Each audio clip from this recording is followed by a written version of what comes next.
After a gutty comeback by the Ohio Bobcats on Monday night, they have no time to waste as they'll be back in action Wednesday night when they take on the top-ranked team in the MAC, the Toledo Rockets.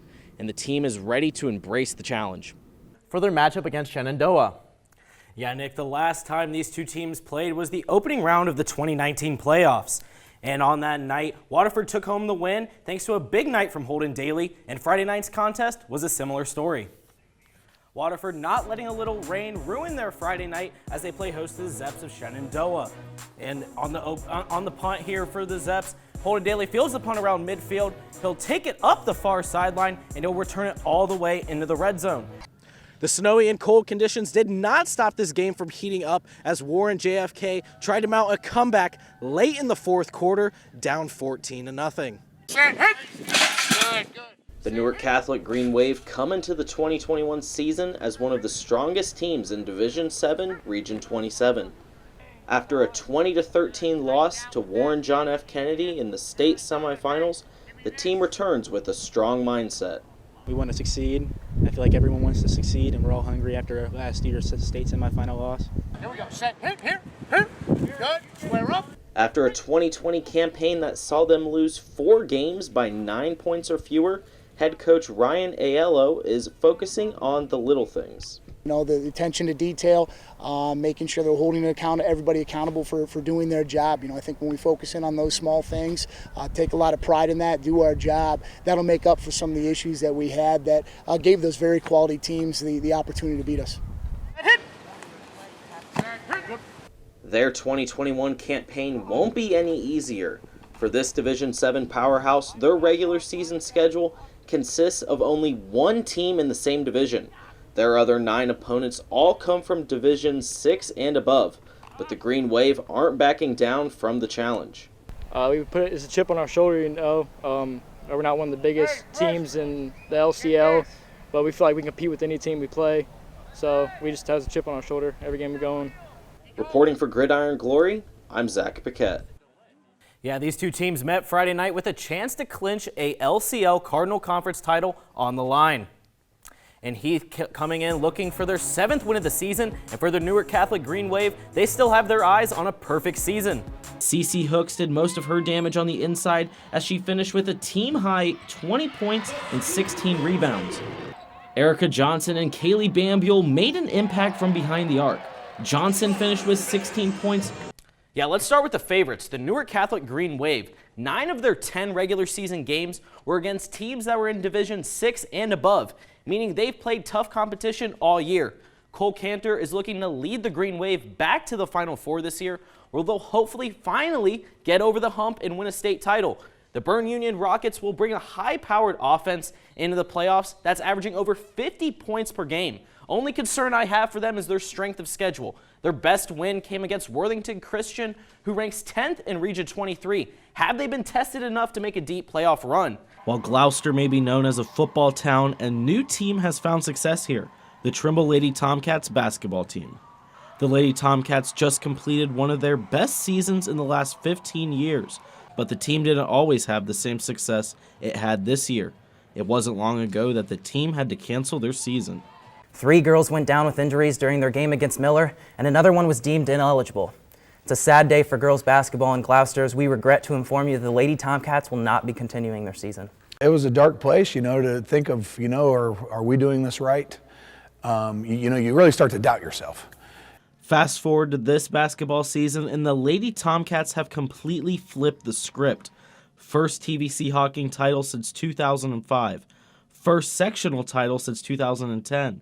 First district title appearance since 2006, all with a roster of freshmen and sophomores. The team was led by 4 star players, Jane Six, Emily Young, Brianna Osborne, and Laken Imler. Those 4 players contributed a lot individually and as a team. Through the regular season, all 4 of them averaged in double figures. I think that's a pretty balanced team when you can say that 4 of your girls throughout the whole season averaged 10 or more points a game. That speaks volumes to them as individuals and as a team. Very unselfish. If one game, we're, throwing the ball in the post to Jane, they start to double. She's kicking out to the guards to hit shots. Lakin's flying up and down the floor, getting fast break points and stuff like that. So it's an accomplishment to them, and I really think it's cool that they were able to accomplish that. After the success from this year, Coach Richards hopes to build on it and establish a winning culture for years to come. Losing the district championship, it was really tough, but, there's a regional semifinal, there's a regional final, there's sweet. We go to High State, and I tell the girls, I told them last year, I was like, wouldn't it be really cool to come back here and be playing for, in the Final Four? That would be really, really cool. The Lady Tomcats' loss in the district finals to Peebles halted their quest to a state title run, and they'll look to continue their success in the next season. For Hardwood Heroes, I'm Zach Paquette. The trip to Crown City to take on the South Gallia Rebels, looking to get back into the win column. In the first Trimble drive, second offensive play from scrimmage, Tabor Lackey takes the handoff, or he'll keep it, go up the far sideline, untouched, 40 yards for the score, and it will be 7-0 Trimble, and he'll look and celebrate with his man, Austin Weiser. Look at that, look at those hops right there. And on their very next drive, it's Bryce Downs' turn. He'll take the handoff and go up the far sideline, 36 yards for the score, 14-0 Tomcats still in the first quarter. And on the very first play of the second quarter, Tabor Lackey, he'll roll out to his left and find his man Blake Guffey wide open for the 15-yard score, 21-0 Tomcats. And Nick, the scoring wouldn't stop there. A few drives later, Lackey, he'll look and throw it to the outside, find his man Will Freeborn, he'll make a guy miss. It'll be 33-0 Trimble at that point, and the score fest would be capped off by this 50-yard touchdown run by Bryce Downs. He'll cut it up the field, up the far sideline, make a guy miss, and it would be 40-0 Trimble at that point as they'd go on to win 40-0. Net pulled, Magyar puts the game on ice, and the Ohio Bobcats knock off the #1 team in the country and hand Lindenwood their first loss of the season. And a big reason why Ohio got win #2 on the season was freshman goaltender Max Karlenzik stopping all 37 of the shots he faced tonight. Reporter Zach Paquette has the story. Blake Guffey came into this season looking to have a strong senior season for the Trimble Tomcats. The tight end and linebacker was one of the main weapons for this Trimble squad with high expectations. After injuring his ankle in the offseason, Guffey was limited in practice and in game action. Guffey would tweak his quad in warm-ups during the John Marshall game, adding yet another injury for him to overcome. It's been crazy. It hasn't been fun at all, especially for it being senior year, being my ankle and then now my quad. But it's definitely going to be nice being 100% again and be able to go out and just make a factor like I did last year. Dealing with injuries can be tough for any athlete, and Guffey isn't trying to let it frustrate him, according to head coach Phil Fairs.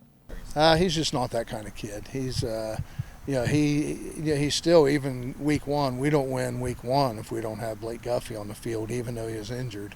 For Guffey, he is just trying to look on the bright side of things. I just stay on the positive side. Like when I was hurt, I'd sit and I'd help the teammates. I'd be watching film and just helping each other so we can be the best possible team we can be.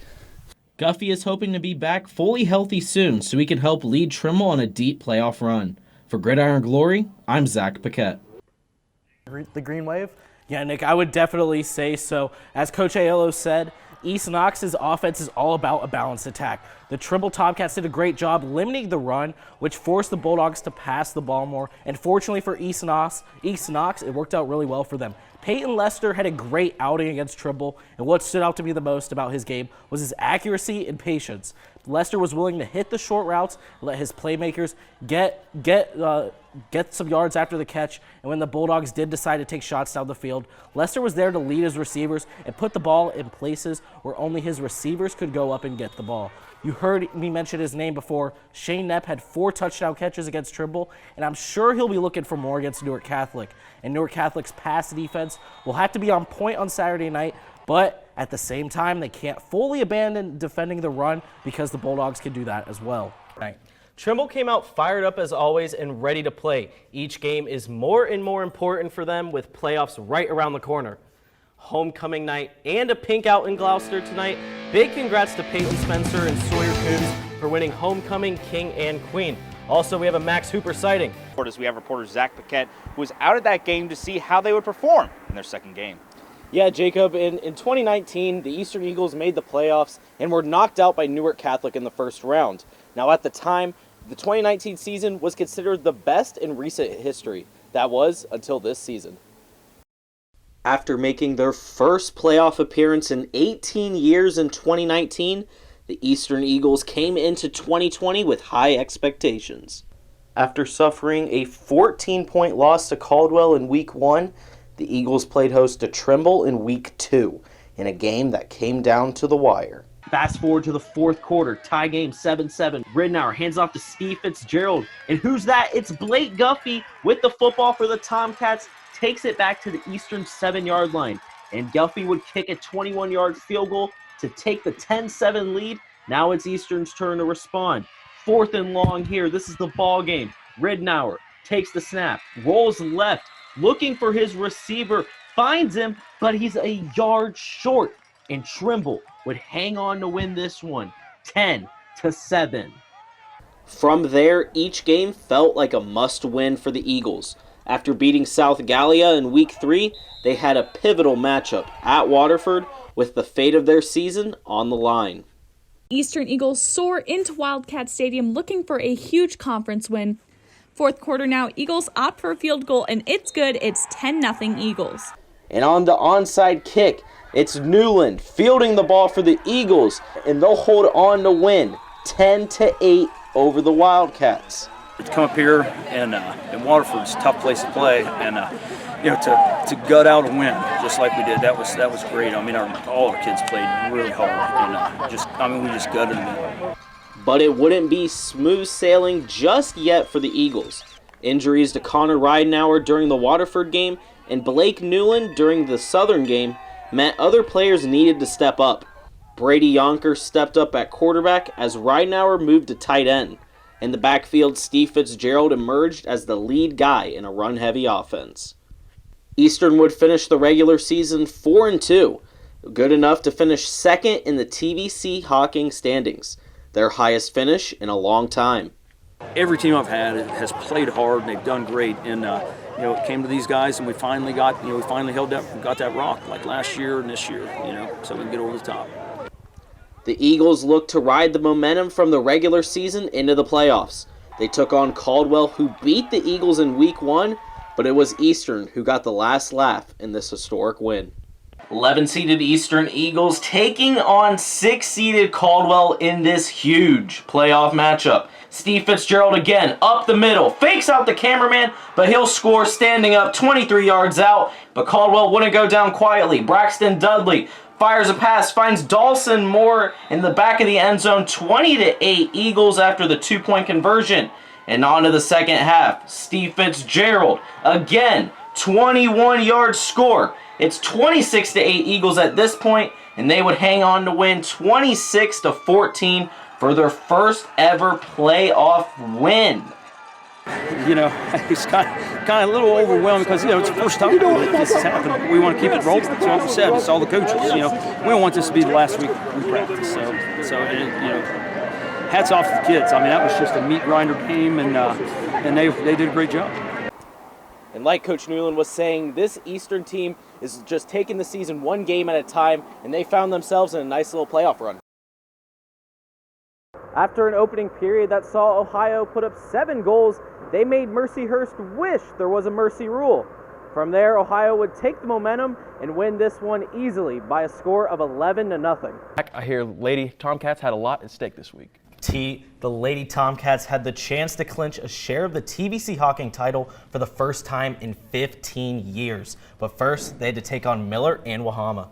Joe, you're 2 for 2. You got one video left. Okay. Let's end on a good one. Let's go to Week 2. Crooksville hosting Philo. Philo quarterback Hunter Adolph is going to take the carry here and go up the far sideline. Joe, right here, hit or miss? Looks like it got a good angle. That's a hit. Oh, Joe, he's going to make a few guys miss and tiptoe his way 46 yards to the end zone. You went 2 for 3. That's not bad, but I have one more bonus clip here for you, Joe. This segment is called Hit or Miss. I didn't want to leave this one out. This is from last year with our host Blake Baker. He's going to take the in route, hit or miss. That's a hit. Blake runs right over him. Yep, you caught it just right. Yeah. But hey, it's all in good spirit. He helps the guy up. He's all smiles here.